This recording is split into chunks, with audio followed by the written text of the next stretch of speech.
Hello students, welcome to my educational platform Unbook coaching classes. तो कैसे हैं आप लोग? फिलहाल अच्छे होंगे, मस्ती में होंगे, अपनी पढ़ाई को बिंदास तरीके से कर रहे होंगे। स्टूडेंट, जैसा कि हम जानते हैं कि हमारे छोटे से चैनल के माध्यम से क्लास 10th वाले बच्चों की यूपी बोर्ड की प्रिपरेशन कराई जा रही है। ठीक उसी के लिए मैं लेकर आ चुका हूँ क्लास 10th वाले बच्चों के लिए मैथ का सेशन। इस छोटे से मैथ के सेशन में बात करने वाले हैं क्लास 10th के तीसरे नंबर का चैप्टर है मैथ का, और दो चर वाले रैखिक समीकरण युग, जैसा कि स्क्रीन में दिख रहा होगा तीसरा चैप्टर।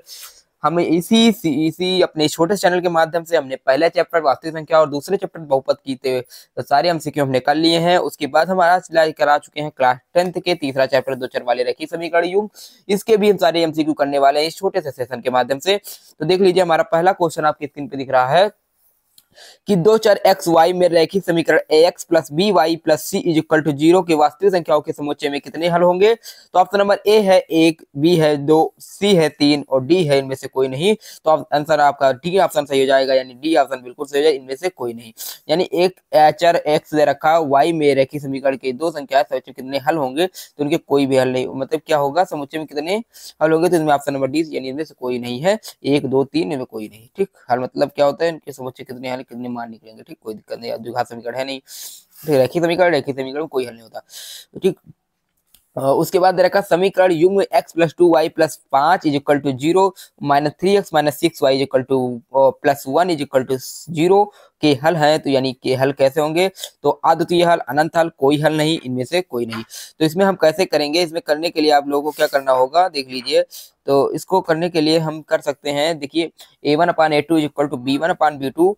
अगर ये सही हो रहा है, अगर a1/a2 equal to b1/b2 equal to c1/c2 हो रहा है, तो आपके कैसे हो जाएंगे, रेखाएं कैसी होंगी, या a1/a2 से आ रहा है तो ऑप्शन नंबर सी सही हो जाएगा, कोई हल नहीं होगा, यानी रेखाएं समांतर जाएंगी। रेखाएं समांतर यानी a1/a2 बराबर है 1/2, इसमें आ जाएगा 1/2, इसमें दो कम दो बताएं 6, 1/3 इसमें आ जाएगा 1/3 माइनस 1/3, a1/a2 इक्वल टू बराबर है, तो ऑप्शन नंबर सी सही हो जाएगा, कोई हल नहीं होगा। देख लीजिएगा, यानी जो करा रहे हैं एग्जाम्पल, जो आपको एमसीक्यू करा रहे हैं, इस एमसीक्यू के आपके इंपॉर्टेंट क्वेश्चन बनने वाले हैं, बहुत ही इंपॉर्टेंट है। इस क्वेश्चन से आपके से आएंगे बोर्ड एग्जाम में। ठीक, उसके बाद कर रहे हैं दो चर में दो घातीय एक घातीय समीकरणों के ग्राफ यदि प्रतिच्छेदी रेखाएं हों तो हलों की संख्या क्या होगी, सिर्फ एक, कोई हल नहीं, अनंत हल, या फिर इनमें से कोई नहीं। या दो चर में दो घातीय समीकरणों के जो ग्राफ होगी प्रतिच्छेद, जब रेखाएं प्रतिच्छेद करती हैं, प्रतिच्छेद का मतलब एक बिंदु पे टच कर रहे हैं, तो रेखाएं हल कैसे होंगे,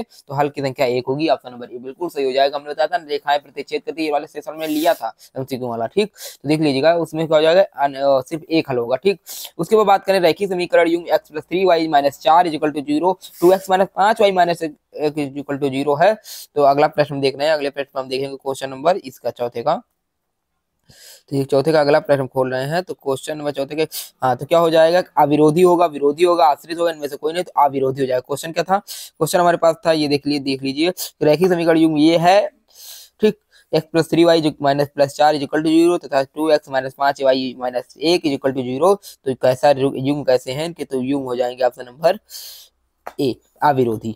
उसके बाद बात करें, यदि दो चर में दो रैखिक समीकरणों के हल अनंत हो, दो चर हैं और दो रैखिक समीकरण के हल कैसे हो, अनंत हो, तो आलेख कैसा होगा। अनंत के लिए हमने बताया था संपाती कैसे हो, रेखाएं कैसे हो, तो संपाती रेखाएं होंगी, क्योंकि सी नंबर आपका ऑप्शन का बिल्कुल सही हो जाएगा। दो रेखाएं कैसी होंगी, दोनों संपाती रेखाएं होंगी। कि किस मान के लिए समीकरण निकाय x plus 2y is equal to 3 तथा 5x plus ky is equal to 15 के अनंत हल हैं। तो option number A 5, B 10, C 6 और डी 2। तो ऑप्शन नंबर बी सही हो जाएगा 10। सॉल्व करके देख लीजिए, a1/a2 इक्वल टू b1/b2 से सॉल्व कर लीजिएगा। अनंत हल बताया गया, अनंत हल के लिए यानी तीनों बराबर हो जाएंगे, तीनों में से बराबर करके 75 करके सॉल्व कर लीजिएगा, आ जाएगा। एक रैखिक समीकरण का घात होता है, रैखिक समीकरण, रैखिक का मतलब एक, यानी रैखिक समीकरण मतलब कितना घात होता है, एक घात होता है। ऑप्शन नंबर सी सही हो जाएगा, बिल्कुल सही। हम डी नंबर क्वेश्चन की बात कर रहे हैं, युगपत समीकरण 2x plus 3y equal to 5, 4x plus 6y equal to 9 के निकाय हैं। तो इनके निकाय हम देखेंगे, तो अगले पृष्ठ में हम चल रहे हैं, अगले पृष्ठ में देखेंगे, तो असंगत है, अद्वितीय है, परिमित रूप से यानी एक हल है, कोई नहीं। तो ऑप्शन नंबर ए सही हो जाएगा, असंगत। पूछा क्या गया था, पूछा ये गया था कि जो समीकरण दे रखा है इनके निकाय कैसे होंगे, तो असंगत होंगे। कैसे होंगे, असंगत। ठीक, यदि हल हो रहे हैं तो असंगत हो जाएंगे। ठीक, तो क्या किस मान के लिए समीकरण x plus 2y equal to 7 और 2x plus ky equal to 14 यानी संपाती होगा, किस मान के लिए संपाती बताएगा। संपाती के लिए क्या होता है, a1/a2 equal to b1/b2 equal to c1/c2 मान रखिए, सॉल्व कर लीजिए। ऑप्शन नंबर सी बिल्कुल सही हो जाएगा, 4 आ जाएगा आंसर। ठीक, सॉल्व करके देख लीजिएगा। 10 समीकरण 3x minus Y is equal to 5, 3x minus Y is equal to 5, 6x minus 2y is equal to के कोई हल नहीं ना हो तो, जब कोई हल ना हो तो क्या होता है, k इज इक्वल टू 0 होता है, k not is equal to 0 होता है, k not is equal to 10 होता है, k not is equal to minus 10 होता है। तो ऑप्शन नंबर सी से जो है k नॉट इक्वल टू 10। ठीक, जो k है जब कोई हल ना हो, कोई हल ना हो तो यानी a1 upon a2 is equal to a1 upon a2 is equal to b1 upon b2 is not equal to, देख लीजिएगा कोई हल ना हो। ठीक, सी नंबर आपका सही हो जाएगा। और उसके बाद बात करें दो चर x y में रैखिक समीकरण ये x plus B Y plus C के 0 बराबर 0 के कितने अधिकतम हल संभव है, ए बी सी, ए एक बी दो सी सी अगिनत, दी इनमें से कोई नहीं। तो ऑप्शन नंबर सी सही हो जाएगा अगिनत। उसके बाद बात करें 12 नंबर क्वेश्चन हमारे स्क्रीन पर दिख रहा है, समीकरण युग्म 2x plus 3y is equal to 5, 4x plus 6y is equal to 15 का है। तो क्या है, जो ये अद्वितीय हल है, अनंत हल है, कोई हल नहीं, इनमें से कोई नहीं। ऑप्शन नंबर सी बिल्कुल सही हो जाए, कोई हल नहीं है तो कोई हल नहीं, ऑप्शन नंबर सी। यदि रैखिक समीकरण युग्म का युग्म असंगत है तो उसे निरूपित करने वाली रेखाएं होंगी, असंगत बताया गया तो समांतर होगी, सदैव संपाती होंगी, प्रतिच्छेदी और संपाती होंगी, और क्या हो जाएगा ऑप्शन नंबर डी। तो यानी ऑप्शन प्रतिच्छेद क्या हो जाएगा, ए ऑप्शन बताएगा ना, कैसे हैं देख लीजिएगा पीछे पृष्ठ। हाँ, तो यदि किसी रैखिक समीकरण का युग्म असंगत है तो उसे निरूपित करने वाली रेखाएं होंगी समांतर होगी। असंगत असंगत संगत बताया जाए तो यानी हल होंगी। अगर टच करें रेखाएं, एक बार भी टच करें, चाहे बार बार टच करती हुई जा रही हो, चाहे टच कर रही हो, तो यानी रेखाएं टच करेंगी तो हल कैसे होंगे, संगत होंगे। अगर टच नहीं कर रहे हैं यानी बिना टच किए जा रही है, समांतर जा रहे हैं, तो असंगत हो जाएगा। ऑप्शन नंबर ए बिल्कुल सही हो जाएगा। ठीक है, उसके बाद हम बात कर रहे हैं, अगला क्वेश्चन है आपका स्क्रीन पे दिख रहा हो 14 number question, 2x plus 3y equal to 11, 2x minus 4y equal to minus का 24 के हल है। तो हल यानी इनको सॉल्व करना, विलोपन या प्रतिस्थापन यूज करके आप सॉल्व कर सकते हैं। डी नंबर आपका बिल्कुल सही हो जाएगा, x बराबर माइनस 2, y बराबर 5। अगर हम कर सकते हैं x के मान रख के सॉल्व करें, समीकरण में रखें, अगर समीकरण संतुष्ट कर रहा है यानी x बराबर का 2 रखेंगे और y बराबर 4 रखेंगे, पहला ऑप्शन। तो 2 दूना 4 प्लस 4 23 12, 12 4 कितना होता है 16। आप ये संतुष्ट नहीं करा, ये ऑप्शन बिल्कुल सही होगा। इसी तरह हम डी नंबर देखेंगे, 2 दूना 4 माइनस का 4 और 5 15, 15 में से 4 घटाएंगे तो 11 आ जाएगा, ये संतुष्ट कर रहा है, नंबर डी सही हो जाएगा। ठीक है, तो देख लीजिएगा 15 नंबर क्वेश्चन आपकी स्क्रीन पे दिख रहा है, के किस मान के लिए समीकरण निकाय 4x plus k y equal to 6, 2x minus 4y equal to 3 के अनगिनत हल होंगे। तो ऑप्शन नंबर ए दिख रहा है माइनस का 2, ऑप्शन बी माइनस का 8, ऑप्शन सी 8 और डी ऑप्शन दिख रहा है 2। तो ऑप्शन नंबर बी सही हो जाएगा, बिल्कुल बढ़िया। तो बच्चे ऑप्शन बी बता रहे हैं, बहुत बढ़िया। 8 नंबर यानी ऑप्शन बी सही हो जाएगा, माइनस का 8। तो इसको जब सॉल्व करेंगे, अनगिनत हल बताया गया, अनगिनत मतलब संपाती रेखाएं हैं, संपाती रेखाएं होती है तो a1 upon a2 equal to b1 upon b2 equal to c1 upon c2 होता है। तो इसमें मान रख के सॉल्व कर लीजिएगा, ऑप्शन नंबर बी बहुत बढ़िया, ऑप्शन नंबर बी सही हो जाएगा। ठीक, माइनस का 8 आएगा। उसके बाद कर रहे हैं समीकरण निकाय 5x minus 3y plus 2 is equal to 0 और 6x plus y minus 2 is equal to 0 का किस प्रकार का हल संभव है, वास्तविक या अद्वितीय हल। ठीक, हल संभव नहीं होगा, अनेक हल होंगे, इनमें से कोई नहीं। ऑप्शन नंबर ए सही हो जाएगा, वास्तविक होगा लेकिन अद्वितीय होगा। ठीक, वास्तविक या अद्वितीय, ए ऑप्शन बिल्कुल सही हो जाएगा। जो बच्चे ए ऑप्शन होता है बहुत बढ़िया, लेकिन सॉल्व करके देख लीजिए, वही कॉन्सेप्ट आ रहा है, हमने बताया था ना, इसमें एक ही कॉन्सेप्ट, वही कॉन्सेप्ट बार बार आ रहा है। तो विलोपन प्रतिस्थापन या फिर उसके जो निकाय के हल होते हैं, निकाय के हल से, यानी a1 upon a2 equal to b1 upon b2 equal to c1 upon c2, यही वाले कॉन्सेप्ट से आ रहा है क्वेश्चन। ठीक, यानी तीनों जो क्वेश्चन थे, अनेक हल, हल कोई हल नहीं, अनेक हल, रेखाएं संपाती, प्रतिच्छेदी और समांतर वाली, इन्हीं कॉन्सेप्ट से आ रहा है। ठीक, तो उसके बाद दे रखा है 17 नंबर क्वेश्चन आपकी स्क्रीन पे दिख रहा है कि समीकरण निकाय 2x plus ay equal to 1 और 3x minus 5y equal to 7 में अचर a के किस मान के लिए एक अद्वितीय हल होंगे। तो ऑप्शन नंबर ए दिख रहा है, ए बराबर यानी option A 10/3, option A not equal to minus 10/3, a equal to 10, a not equal to 10। तो ये हो जाएगा ऑप्शन नंबर बी, ऑप्शन बिल्कुल सही हो जाएगा, A is not equal to minus 10/3 यानी माइनस 10/3, ये ऑप्शन नंबर बी सही हो जाएगा, बहुत बढ़िया। तो 18 नंबर क्वेश्चन आपके स्क्रीन पे दिख रहा है, समीकरण निकाय a1x b1y plus c1 is equal to 0 है तो a2x plus b2y plus c2 is equal to, द्वितीय हल होगा जब a1 upon a2 is equal to b1 upon b2 होगा। यानी अद्वितीय हल, अद्वितीय हल का मतलब क्या होता है, एक हल हो। एक हल कब होंगे, जब रेखाएं प्रतिच्छेदी जाएंगे, और रेखाएं प्रतिच्छेदी होंगी यानी a1 upon a2 is not equal to b1 upon b2, यानी ऑप्शन नंबर सी बिल्कुल सही हो जाएगा, a1 upon a2 is not equal to b1 upon b2, option number C. इस वाले कॉन्सेप्ट से क्वेश्चन आ रहे हैं, आपकी स्क्रीन पे दिख रहा होगा। ठीक है, समीकरण x plus 2y equal to 9 में यदि x बराबर 5 हो तो y का मान, भैया यहाँ x है वहाँ 5 रखना है और सॉल्व करके देख लेना है। तो सॉल्व करेंगे तो 5 को 2 75 करेंगे, 4 4 2 दूना 4, y बराबर 2 आ जाएगा। देख लीजिएगा कौन सा ऑप्शन सही है। ठीक, y बराबर 2, ऑप्शन नंबर बी सही हो जाएगा। ठीक है, देख लीजिएगा, जब दो चर वाले रैखिक समीकरण के आलेख संपाती होता है तब उनके हल होते हैं, जब संपाती में अनेक हल होते हैं, क्या होते हैं, अनेक, ऑप्शन नंबर डी अनगिनत हो जाएगा। ठीक, तो यदि रैखिक समीकरणों के आलेख एक बिंदु पर काटे तो समीकरण के निकाय निम्नलिखित में से कैसे होते हैं? विरोधी होते हैं, आश्रित होते हैं, अविरोधी होते हैं, इनमें से कोई नहीं होता। तो ऑप्शन नंबर सी अविरोधी। कैसे हो जाते हैं? अविरोधी। युग्म समीकरण a1x plus b1y plus c बराबर c और a2x plus b2y equal to 2 के अनंत हल होंगे। तो इसमें क्या होता है? अनंत हल के लिए क्या बताया जाता है? तीनों बराबर होते हैं। अनंत हल के लिए मतलब क्या होता है? a1/a2 equal to b1/b2 equal to c1/c2। तो इसमें हो जाएगा ऑप्शन नंबर डी सही हो जाएगा। a1/a2 equal to b1/b2 equal to c1/c2। जो ऑप्शन नंबर डी दिख रहा है देख लीजिएगा क्या होगा। क्या गया ये ऑप्शन नंबर डी सही हो जाएगा। ठीक, उसके बाद कर रहे हैं 23 नंबर क्वेश्चन। यदि समीकरण x2y क्या दे रखा है देख लीजिए। x2y equal to 3x plus ky equal to एक अद्वितीय हल होगा। यहाँ प्लस है x के बगल प्लस है, ठीक, जो प्लस नहीं दिख रहा है। तो यहाँ अद्वितीय हल है तो क्या होगा? k बराबर -6 होगा, k is not equal to -6 होगा, k इज इक्वल टू 0 होगा, k is not equal to 0 होगा। तो हम बात कर रहे हैं बी नंबर ऑप्शन बिल्कुल सही है, k is not equal to -6 होगा।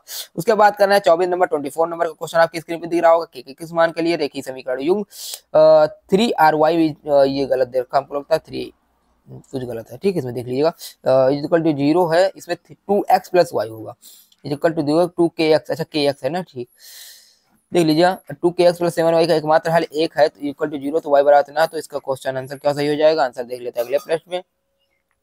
तो इस वाले क्वेश्चन का आंसर सही हो जाएगा सी नंबर आपका बिल्कुल कर दीजिएगा। जो बच्चे सी ऑप्शन बता रहे हैं बहुत बढ़िया, यानी सी ऑप्शन 6 आंसर इसका आएगा, सी ऑप्शन सही। निम्न में से कौन से x2y equal to 0 x plus 2y है, ठीक, यहाँ प्लस नहीं लगा रहे हैं, बार बार गलत कर रहे हैं। देखो question 3x plus 4y equal to 10 का हल है। तो ऑप्शन नंबर ए है कि x बराबर 2 y बराबर 1 x बराबर 1 y बराबर 1, यानी सी ऑप्शन दे रखा है x बराबर x is equal to 2 y is equal to 2। D number option आपकी स्क्रीन पे दिख रहा होगा x is equal to 3 y is equal to 1। तो ऑप्शन नंबर ए सही हो जाए। जो बच्चे ए ऑप्शन बता रहे हैं x is equal to 2 y is equal to 1, ये ऑप्शन बिल्कुल सही हो जाएगा, बहुत बढ़िया। जो बच्चे ये ऑप्शन बता रहे हैं बहुत बढ़िया, ठीक। उसके बाद हम बात करने वाले हैं हमारे स्क्रीन पे अगला क्वेश्चन दे रखा है के किस मान के लिए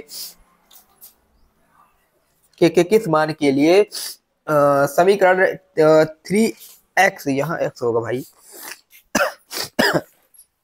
ठीक है, के किस मान के लिए 3x minus y equal to -16 और 6x माइनस के वाई इक्वल टू -16 संपाती रेखाओं को प्रदर्शित करता है। संपाती रेखा में क्या होता है? 1/a2 equal to b1/b2 equal to c1/c2 check कर लीजिएगा। लेकिन इसको रखेंगे, मान रखेंगे, ठीक, मान रख के सॉल्व करिएगा तो ए नंबर आपका बिल्कुल सही हो जाएगा। जो बच्चे ए आपको बता रहे हैं बहुत बढ़िया, यानी 2 आपका बहुत आंसर सही हो जाएगा, ठीक। सॉल्व करके देख लीजिए। सॉल्व करने के लिए हमारे पास कुछ है नहीं जिससे हम सॉल्व करके आपको स्क्रीन में दिखा दें, लेकिन कोई दिक्कत नहीं, आप लोग सॉल्व करके देख लीजिएगा।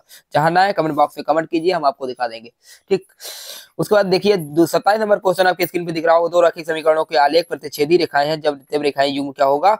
हमने कितनी बार बताया कि जब रेखाएं समांतर जाती है तो कोई हल नहीं होता, प्रतिच्छेद करती, प्रतिच्छेद का मतलब एक बिंदु पर टच कर रहे हैं तो एक रेखा एक हल, और अन्य टच करती हुई जा रही है यानी संपाती जा रही है तो क्या होता है? अनेक हल होता है। तो इसमें ऑप्शन नंबर ए से जाए कोई हल नहीं, ऑप्शन बी एक हल, ऑप्शन सी 2 हल, ऑप्शन डी अनंत अनेक हल हो जाएंगे। तो ऑप्शन नंबर बी से हो जाएगा एक हल, क्या होगा? एक हल हो जाएंगे। उसके बाद करें 28 नंबर क्वेश्चन हमारे स्क्रीन पे दिख रहा होगा। दो रैखिक समीकरणों के आलेख समांतर रेखाएं तब रैखिक समीकरण के युग्म होगा। समांतर रेखाएं, फिर वही क्वेश्चन आया भैया, हमने बताया था एक बार टच करें यानी प्रतिच्छेद कर रहे हैं तो एक हल, समांतर जा रहे हैं तो कोई हल नहीं, अगर टच करती हुई जा रही है संपाती जा रहे हैं तो अनेक हल हो, यानी समांतर आया, समांतर में कोई हल नहीं होगा, यानी ऑप्शन नंबर ए सही हो जाएगा, कोई हल नहीं, ठीक। वही कॉन्सेप्ट आ रहा है, कहीं अलग से क्वेश्चन ही यही में से आएगा। बहुत ही बढ़िया क्वेश्चन आपके स्क्रीन पे आ गया, लॉन्ग क्वेश्चन आता है, ये लॉन्ग क्वेश्चन आ जाता है, इसको ध्यान से देखिएगा। और ऑब्जेक्टिव में आ गया 173x plus 197y is equal to 149 है, 197x plus 173y is equal to 221 है। तो x कॉमा y का होगा निर्देशांक होगा, तो जहां जहां x है वहां वहां आगे वाले रखेंगे, जहां जहां y है वहां पीछे वाले रखेंगे, रख के देखेंगे। तो ऑप्शन नंबर देख ले कौन सा सही है, 29 का पीछे वाला क्या है इसमें देख ले। हाँ, तो 1 कॉमा -2 2 कॉमा -1 पीछे क्या थे वो जो देख लीजिएगा, पीछे बैक करके देख लीजिएगा। तो ऑप्शन नंबर डी से हो जाएगा, या 2 कॉमा -1 2 कॉमा -1 हम इस में रखेंगे। इस प्रश्न में कहाँ देखिए, जहां यहाँ 173 यहाँ x है वहां 2 रखेंगे, जहां y है माइनस का 1 रखेंगे। तो यहाँ 197 माइनस का आ जाएगा 230 को गुणा कराएंगे 2 से, तो 3 दून 6 7 दून 14 15 7 3 दून 6 7 दून 14 146 और 2 कम 2 3 346 में से 197 घटाएंगे तो 149 आ जाएगा, कोई दिक्कत होने वाली नहीं है, ठीक। अगर ये संतुष्ट कर रहा है तो समीकरण नंबर के इस क्वेश्चन का ऑप्शन नंबर डी सही हो जाएगा, बिल्कुल सही। जो चाहे ऑप्शन नंबर डी बता रहे हैं, बहुत बढ़िया बच्चों। उसके बाद बात करें 30 नंबर क्वेश्चन दिख रहा है हमारी स्क्रीन पर, 30 नंबर क्वेश्चन आपकी स्क्रीन पर दिख रहा होगा। विरोधी समीकरण युग्म कितने हल होंगे, यानी जो विरोधी समीकरण होती है उसके कितने हल होते हैं, तो एक हल होते हैं, दो अनगिनत, इनमें से कोई नहीं। तो जो विरोधी समीकरण होते हैं उनके कितने हल होते हैं, एक हल होते हैं। कितने होते हैं, एक हल होते हैं। उसके बाद बात करें 31 नंबर क्वेश्चन हमारी स्क्रीन पे दिख रहा है, एक रैखिक समीकरण युग्म जिसका कोई हल नहीं होगा, यह क्या कहलाएगा, विरोधी कहलाएगा, अविरोधी कहलाएगा, दोनों इनमें से कोई नहीं। तो ऑप्शन नंबर ए सही हो जाएगा, विरोधी कहलाएगा। क्या कहलाएगा, विरोधी। उसके बाद बात करना है समीकरण number question number 32, x plus y समीकरण इक्वल टू 6 है, कितने हल होंगे। तो इसमें x plus y equal to 6 है, इसमें कितने हल होंगे, तो अनंत हल होंगे। ऑप्शन नंबर सी दिखाई जा रहा है, क्या होगा, अनंत हल होंगे। ठीक। उसके बाद करें, यदि इकाई का अंक यदि इकाई का अंक x तथा दहाई का अंक y हो तो दो अंकों की बनने वाली संख्या क्या होगी। तो भैया हमने बताया था कि 10 गुणे दहाई का अंक प्लस इकाई का अंक होता है, तो वही वाले कॉन्सेप्ट से ये क्वेश्चन है। 10 गुणे दहाई का अंक y 10y प्लस x, जो दो अंकों की संख्या होगी 10y प्लस x हो जाएगी। Question number B, option number B सही हो जाएगा, आपका right answer option number B हो जाएगा। ठीक, बी ऑप्शन बढ़िया, 10y प्लस x। उसके बाद के 34 नंबर क्वेश्चन आपके स्क्रीन पे दिख रहा होगा, 2x plus 3y equal to 12 और 3x plus minus 2y equal to 5, तब क्या होगा, x बराबर क्या होगा, y बराबर क्या होगा। तो ऑप्शन नंबर सी हो जाएगा, यानी x बराबर 3 हो जाएगा, y बराबर 2 हो जाएगा। भैया देखिए इस तरह का आप एमसीक्यू क्वेश्चन आएंगे तो एमसीक्यू क्या करना है, कुछ नहीं करना, सॉल्व करने मत बैठ जाइएगा। बस जो आंसर दे रखा है आंसर से क्वेश्चन को संतुष्ट करेंगे, जहां x के और y के मान में x जहाँ पे x रखेंगे, y जहाँ y रख के देखेंगे, जो ऑप्शन सही बैठ रहा है वही को टिक लगा देंगे। ठीक, जैसे इसमें x यहाँ पे ऑप्शन नंबर सी, यानी x जब 3 रखेंगे, y जब 2 रखेंगे, देखेंगे पहला समीकरण संतुष्ट हो रहा है, यानी 2 3 2 6 और 2 2 3 6 6 6 12, यानी संतुष्ट हो रहा है, ऑप्शन नंबर सी सही हो जाएगा। ठीक। उसके बाद करें अगला क्वेश्चन के बारे में, समीकरण के निकाय b1x माइनस 2y प्लस क्या है 9 इज इक्वल टू 0 3, ये यार भाई सब गलत बहुत दे रहे हैं। ठीक, देख लीजिएगा, प्लस वाई बराबर आलेख हो दो सरल रेखाएं हैं जो ऑप्शन नंबर बी से समांतर होंगे। कैसे होंगे, समांतर होंगे। यदि रैखिक समीकरणों का युग संगत है तब उनके द्वारा निरूपित रेखाएं कैसे होंगी। समीकरण संगत है, संगत में हमने बताया था ना, संगत में क्या होता है रेखाएं टच करती, संगत में क्या होता है, रेखाएं टच करती है, संगत में टच नहीं करती। तो प्रतिच्छेद करेंगे तब भी रेखाएं टच करेंगी, और संपाती होंगी तब भी रेखाएं टच करेंगी, यानी ऑप्शन नंबर सी सही हो जाएगा, प्रतिच्छेदी और संपाती। उसके बाद करें 2x plus y equal to 2x minus y equal to under root एड। उसके बाद तो y का मान क्या होगा, तो y का मान हो जाएगा ऑप्शन नंबर सी 0। क्या हो जाएगा, 0 हो जाएगा, कोई दिक्कत नहीं, कोई समस्या नहीं। उसके बाद बात करें, ये 38 नंबर क्वेश्चन आपकी स्क्रीन पे दिख रहा होगा, 2k माइनस 1 k समीकरण को का हल है। समीकरण 10x minus 9y is equal to 12 का हल है, तो k बराबर क्या होगा, तो k बराबर यानी आपका 2 हो जाएगा, ऑप्शन नंबर बी सही हो जाएगा। जो बच्चे ऑप्शन नंबर बी बता रहे हैं, बहुत बढ़िया बच्चों। उसके बाद का 39 क्वेश्चन आपकी स्क्रीन पे दिख रहा होगा, रैखिक समीकरण यूं x plus 2y is equal to 5 3x plus 12y is equal to 10 का हल होगा। क्या हल होगा, तो एक हल होगा, कोई हल नहीं, एक से अधिक हल होगा, अनंत बहुआयामी हल होंगे। ऑप्शन नंबर ए से हो जाएगा, एक हल होगा, क्योंकि a1/2 is equal to b is not equal to b1/2 है, तो एक हल होंगे ये। ठीक, देख लीजिए यह समीकरण kx minus 5y is equal to कितना है, तो 2 है, kx minus 5y is equal to 2 6x plus 2y is equal to 7 का कोई हल ना हो। तो क्या होता है, जब इस तरह क्वेश्चन आ जाए कि कोई हल ना हो, तो क्या होता है, तब सॉल्व करने के लिए आ जाए, के का मान निकलवाना है, के का मान क्या होगा, तो उसको रख दीजिए, कोई हल में नहीं होता, तो यानी a1/a2 is equal to b1/b2 is not equal to c1/c2 में रखिएगा, तो क्या हो जाएगा, ऑप्शन नंबर डी सही हो जाएगा, k इज इक्वल टू -15, तो k is equal to -15, option number D सही हो जाएगा। बस हमारे पास कुछ तीसरे चैप्टर का यानी रैखिक समीकरण के कुछ 14 एमसीक्यू थे, 40 एमसीक्यू, जिससे आपको पता चल गया होगा हमारे बोर्ड एग्जाम में किस प्रकार के एमसीक्यू आते हैं। इस प्रकार के एमसीक्यू हमारे स्क्रीन पे दिख रहे हैं, इसी प्रकार के एमसीक्यू आते हैं, यानी सबसे ज्यादा एमसीक्यू हमको किससे मिला, किस टॉपिक से मिला, उसी से मिला, प्रतिच्छेदी समांतर और संपाती से। इसका मतलब हमको ये वाला कॉन्सेप्ट बिल्कुल तैयार करके चलना है, प्रतिच्छेदी संपाती और समांतर। a1/a2 is equal to b1/b2, a1/a2 is not equal to b1/b2 is equal to c1/c2, a1/a2 is equal to b1/b2 is not equal to c1/c2। ये तीनों कॉन्सेप्ट को लेकर चलने बहुत इंपॉर्टेंट हमारे पेपर के लिए होने वाले हैं, क्लास 10 2025 के लिए। ठीक, तो देख लीजिएगा। उसके बाद हम और भी आपके चैप्टर के एमसीक्यू कराते रहेंगे, एमसीक्यू सेशन होता रहेगा, उसके बाद हम आपको चैप्टर वाइज कुछ लेंथी भी क्वेश्चन पढ़ाते रहेंगे। ठीक है, तो देख लीजिए सारे क्वेश्चन आपकी स्क्रीन पे ये देखो हैं। ठीक, ये सारे कुछ हमने 40 एमसीक्यू लेकर आए थे, 40 एमसीक्यू को देख लीजिए। उसको किसी भी एमसीक्यू में अगर कोई दिक्कत हो, किसी भी क्वेश्चन में कोई दिक्कत, कमेंट बॉक्स में कमेंट कीजिए, और हमारे चैनल को सब्सक्राइब कर दीजिए, और वीडियो को आगे शेयर कर दीजिए। ठीक, सेशन को बढ़ाते रहिए और कुछ बच्चे को जोड़ते रहिए। तो फिर मिलते हैं अगले सेशन के साथ, अगले वीडियो के साथ। जय हिंद, जय भारत। हमारा सफर यहीं तक था। फिर मिलेंगे अगली मुलाकात में। ठीक, तो जय हिंद जय भारत।